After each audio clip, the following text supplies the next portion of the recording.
Iya. Halo, selamat siang Pak Ami. Iya. Selamat siang. Iya Pak Ami. Saya perkenalkan, nama saya Dimas dari Bang Pak. Ada apa Mas? Boleh minta waktunya 2 menit sebentar aja Pak. Saya ada kabar gembira buat Pak Ami. 2 menit ya? Iya, monggo. Begini Pak, ceritanya saya ingin menawarkan ada produk kami yang terbaru, Credit Card Platinum kami untuk Bapak. Kebetulan Bapak yang terpilih jadi calon nasabah kami. Cashback, melakukan pencairan dana tunai 30 juta, 2 hari Pak pencairannya. Gimana Pak? Bapak tertarik? Apalagi ini belum ada bebasan annual fee tahunannya Pak. Baik. Sebelumnya saya boleh tanya dulu ya? Boleh Pak? Nggak masalah ya? Baik. Mas Dimas Muslim? Saya, iya Pak, betul Pak. Muslim ya, Alhamdulillah ya. Kita sama-sama Muslim. Iya Pak. Mas Dimas pernah dengar nggak tentang riba? Iya, pernah dengar. Pernah dengar ya? Iya. Pernah kebayang bahaya riba nggak? Bahaya riba? Iya, tahu Pak. Mungkin pernah dengar hadisnya atau ayat Qur'annya? Pak, Pernah.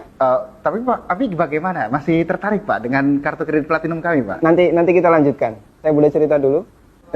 Ya, boleh. Ya? Jadi gini Mas Dimas.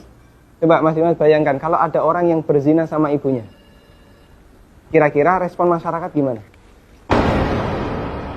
Semua orang sepakat jelek ya.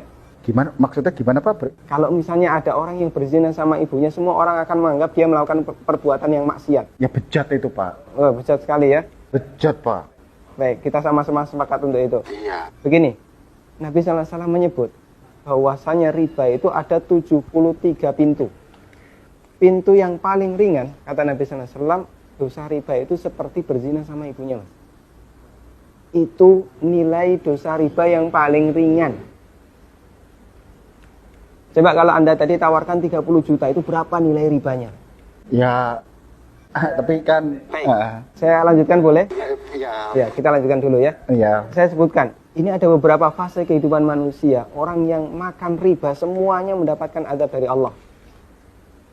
Pertama, ketika di dunia, orang yang makan riba itu ditantang perang oleh Allah. Coba Mas bayangkan. Kata Allah Subhanahu wa taala, ya ayyuhalladzina amanu taqullaha wa dharu ma baqiya minar riba. Wahai orang yang beriman, bertakwalah kepada Allah dan tinggalkan semua bentuk riba. Fa in lam taf'alu fa'dhanu biharbi minallahi wa rasulih. Kalau kamu masih ngeyel, nggak mau meninggalkan riba, umumkan perang dengan Allah dan Rasulnya. Coba, kalau kita ditantang perang oleh Allah dan Rasulnya, kira-kira ada nggak peluang untuk menang? Nggak ada ya? Ampun Pak. Ini yang pertama. Yang kedua, orang yang mati dalam kondisi membawa dosa riba, makan riba, nanti dia akan dihukum di kuburan dalam bentuk berenang di sungai darah. Masya Allah, berenang di sungai darah. Kata Nabi SAW, beliau pernah menceritakan mimpinya, dan mimpi beliau itu wahyu. Nabi SAW pernah melihat ada orang yang berenang di sungai darah, kemudian di tepi sungai ada orang yang membawa batu. Setiap orang ini berenang menepi, dilempari batu ke mulutnya, kemudian balik ke tengah. Ini yang kedua. Di alam kubur, dia mendapatkan azab berupa berenang di sungai darah. Yang ketiga. Masih ada yang ketiga Pak? Iya. Siap mendengar? Masih sanggup mendengarkan? Iya Pak. Iya, tapi saya lanjutkan ya. Iya Pak. Yang ketiga, ketika orang ini dibangkitkan oleh Allah dari alam kubur, dia dibangkitkan dalam kondisi sempoyongan, Mas. Allah Subhanahu wa taala bercerita, alladzina ya'kuluna riba la yaqumuna illa kama yaqumul ladzi yatakhabbathu syaitan minal mas.